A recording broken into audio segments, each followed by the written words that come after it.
Hello बच्चों, उम्मीद करता हूं आप स्वस्थ होंगे, तंदुरुस्त होंगे, जबरदस्त होंगे। ऑर्गेनिक केमिस्ट्री के हैलोकेन हैलो एरीन्स में पहला स्टेप पता है क्या है? वो है नोमेनक्लेचर। अब नोमेनक्लेचर में जैसे ही बच्चा प्लस 2 में एंटर होता है तो आईयूपीएसी नेम्स तो सिंपल से कंपाउंड्स के आप इजीली कर लेते हो, लेकिन जब बात आती है कॉमन नेम्स की तब बच्चों हम गड़बड़ा जाते हैं। आपकी इसी प्रॉब्लम का मैं आज बेस्ट सॉल्यूशन लेकर आया हूं। ऐसे चुनिंदा स्ट्रक्चरल कंपाउंड्स की आज हम इस लेक्चर में डिस्कशन करेंगे जो सिर्फ नीट और आईआईटी में नहीं अपितु आपके बोर्ड एग्जाम्स के लिए भी इंपॉर्टेंट है। तो चलिए बच्चों, शुरुआत करते हैं आज के वीडियो लेक्चर की। देखो बच्चों, सबसे पहला स्ट्रक्चर आपको यहां पे नजर आ रहा है secondary butyl chloride. SEC means secondary, TERT means tertiary, फिर आता है आइसो। अब देखना ये है कि कहां पे हम आइसो यूज करेंगे, सेकेंडरी यूज करेंगे, नॉर्मल या फिर टर्शरी यूज करेंगे। सुनिए ध्यान से, हैलोजन जिस कार्बन के साथ डायरेक्टली बॉन्डेड है आपने उसको सबसे पहले चेक करना है कि उसके साथ कितने आगे कार्बन्स डायरेक्टली बॉन्डेड है। देखिए पहले स्ट्रक्चर में क्लोरीन जिस कार्बन के साथ डायरेक्टली बॉन्डेड है उसके फर्दर आप चेक कीजिए आगे कार्बन्स कितनी डायरेक्टली बॉन्डेड है। 2 कार्बन्स डायरेक्टली बॉन्डेड हैं, तो इसलिए यहां पे हम कौन सा वर्ड यूज कर रहे हैं कॉमन नेम्स के अंदर? सेकेंडरी। चाहे बच्चों अपने पास मेन चेन की कार्बन्स और चाहे साइड चेन की, कॉमन नेम में हमेशा टोटल कार्बन्स का नेम ही आपने लिखना है। तो यहां पे चेक कीजिए, सिर्फ एक ही आपको लीनियर चेन की कार्बन एटम्स नजर आ रही है और ये कितनी कार्बन एटम्स हैं? 4। तो इसलिए बच्चों यहां पे हम यूज करते हैं ब्यूट, और ब्यूट के साथ क्या लगाएंगे कॉमन नेम्स में? YL। और हैलोजेंस को कॉमन नेम में हैलो नहीं बोलते, क्लोरो, फ्लोरो, ब्रोमो, आइडो, बल्कि इनको हम बोलते हैं हेलाइड्स।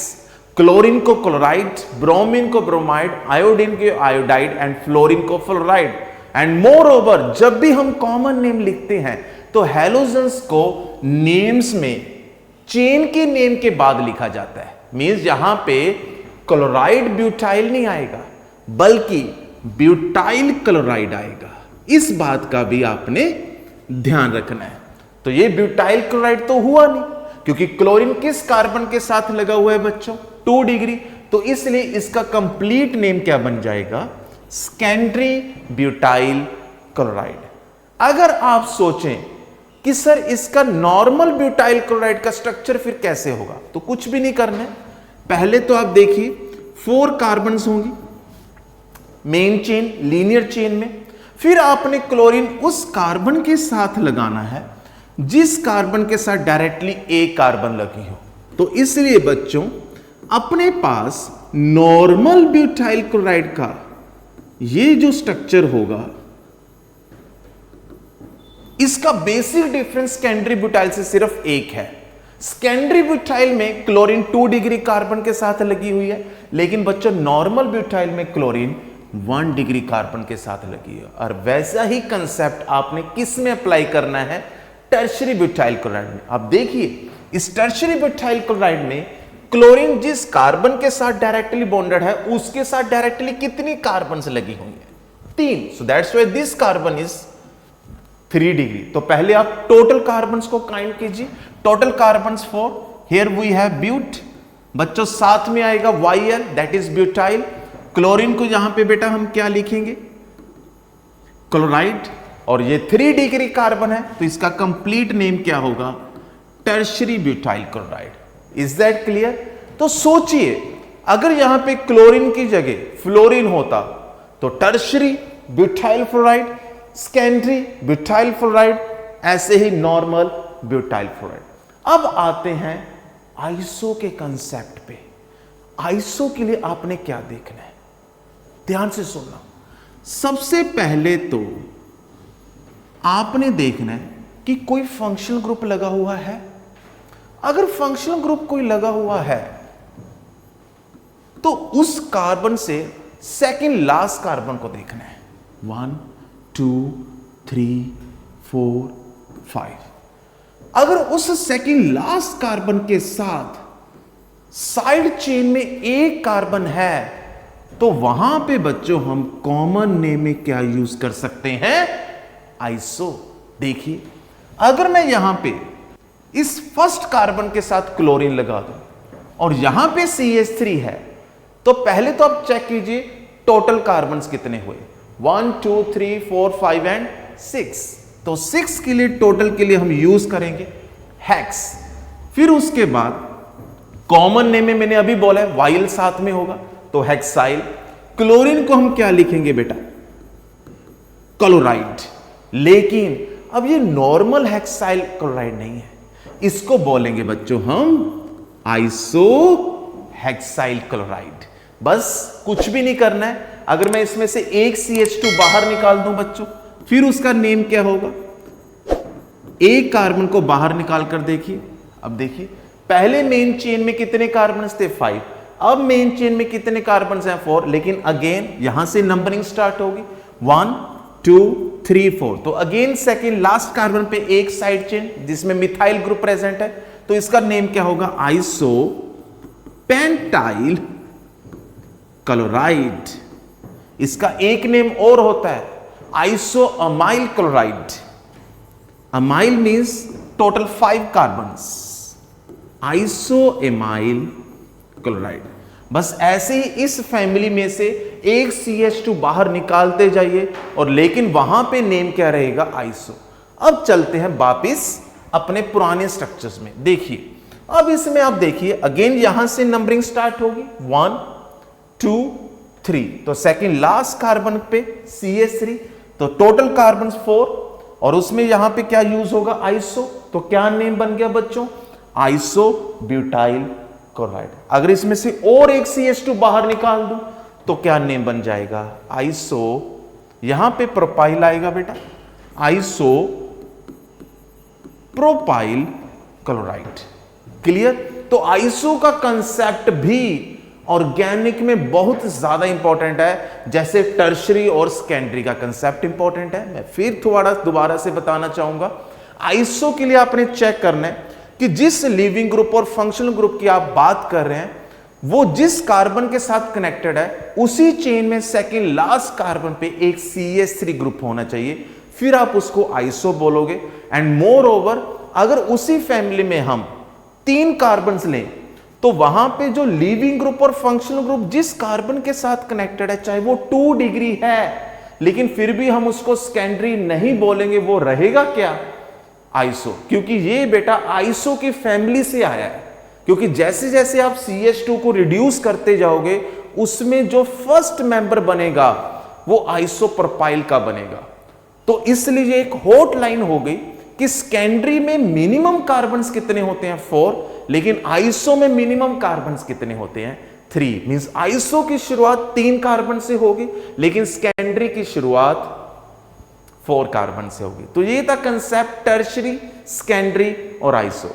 अब आगे बढ़ते हैं, नेक्स्ट वन देखिए बच्चों, आगे चलते हैं। अब उसके बाद यहां पे इस स्क्रीन पे अभी आपको 3 और वर्ड्स नजर आ रहे होंगे, एलाइलिक, विनाइलिक एंड एराइल। आप पहले वाली डिस्कशन को इसके साथ कोरिलेट करके देखिए।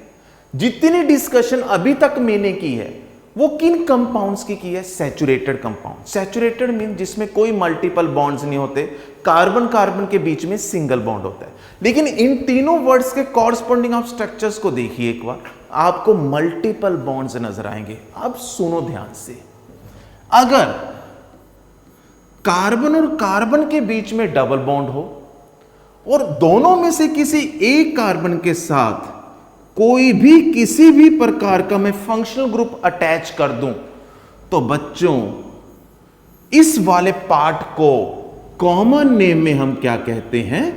विनाइल। आई रिपीट, किसी और वे से समझाता हूं। अगर फंक्शनल ग्रुप sp2 कार्बन के साथ लगा हो तो sp2 कार्बन के वाले पार्ट को हम किस कैटेगरी में रखेंगे? विनाइल की कैटेगरी में। अब इसी को आप उस स्ट्रक्चर्स के साथ कोलेट करके देखो। CH2 double bond CH, here we have chlorine. अब कार्बन के साथ एक डबल बॉन्ड है, कार्बन 3 हाइब्रिडाइजेशन शो करता है, sp3 sp2 sp। अगर चारों सिग्मा बॉन्ड्स sp3, एक पाई बॉन्ड आ गया sp2, अगर 2 पाई बॉन्ड्स आ जाते तो sp। अब चेक कीजिए, जिस पोर्शन में कार्बन की हाइब्रिडेशन sp2 है उसके साथ डायरेक्टली कौन सा फंक्शनल ग्रुप लगा हुआ है, क्लोरीन। अब क्लोरीन को कॉमन नेम में हम क्या कहते हैं, क्लोराइड, और इस पार्ट को हम क्या कहेंगे, विनाइल। तो इसका कॉमन नेम क्या हो जाएगा बच्चों, विनाइल क्लोराइड। बस इसको देखना है। अब देखिए, मुझे बताइए, क्या इस स्ट्रक्चर को आप विनाइल की कैटेगरी में रख सकते हैं? बिल्कुल रख सकते हैं। आपने पूरे के पूरे ऑर्गेनिक कंपाउंड में बस एक चीज को दिमाग में बिठाना है कि उसमें डबल बॉन्डेड कार्बन के साथ फंक्शनल ग्रुप लगा होना चाहिए, तो उसमें विनाइल वाला पार्ट होगा। एंड मोर ओवर वो क्लोज्ड चेन एरोमेटिक का पार्ट ना हो, क्योंकि ये क्लोज चेन तो है लेकिन उसमें कंप्लीट कॉन्जुगेटेड सिस्टम नहीं है।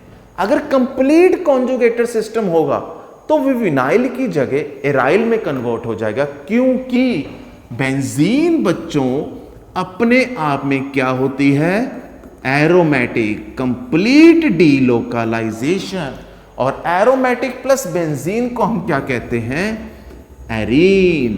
तो इसलिए बच्चों क्लोज चेन में भी विनाइल पार्ट हो सकता है, लेकिन वो क्लोज चेन बस एरोमेटिक नहीं होनी चाहिए। तो इसमें विनाइल पार्ट कौन सा है, देखिए C डबल बॉन्ड C, और इसके साथ क्या लगा हुआ है बेटा, क्लोरीन। तो इस पोर्शन को हम क्या कहेंगे, विनाइल।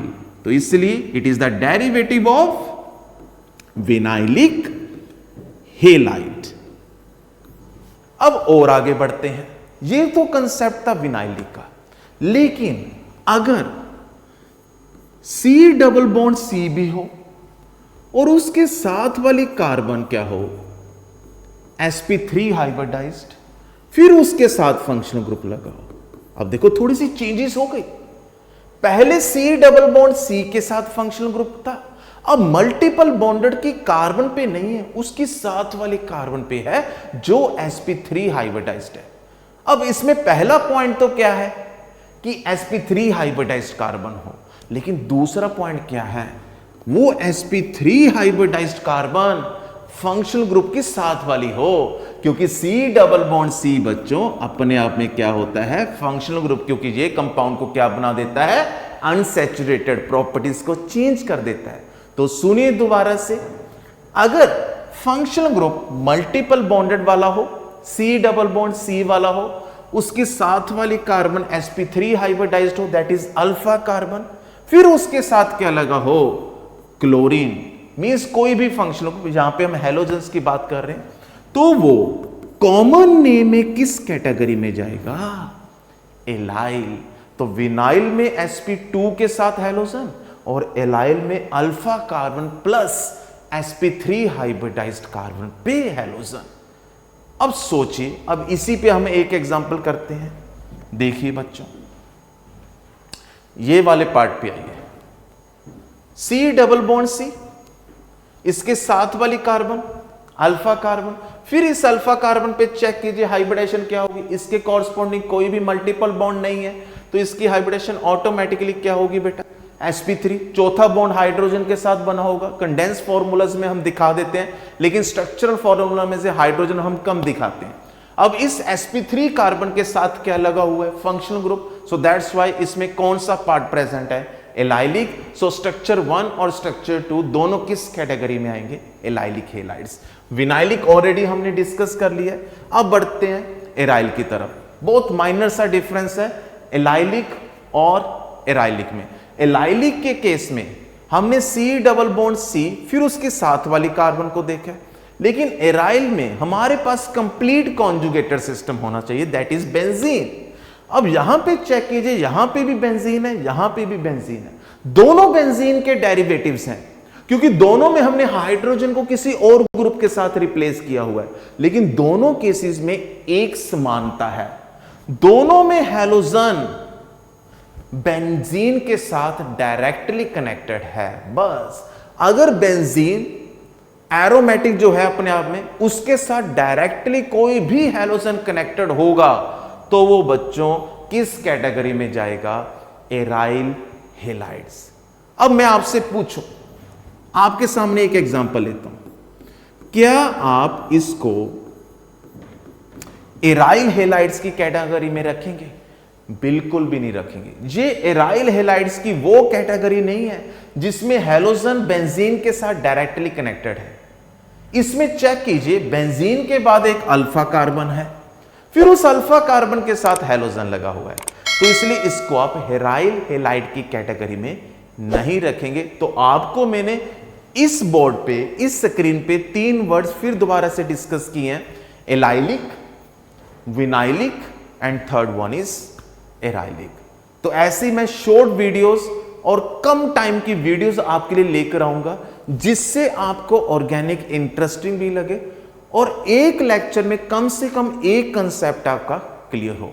तो ऐसे ही बच्चों फिर मिलेंगे नेक्स्ट वीडियो में कुछ इंटरेस्टिंग कंसेप्ट्स के साथ। तब तक के लिए बच्चों पढ़ते रहें, मुस्कुराते रहें, तंदुरुस्त रहें। नमस्कार।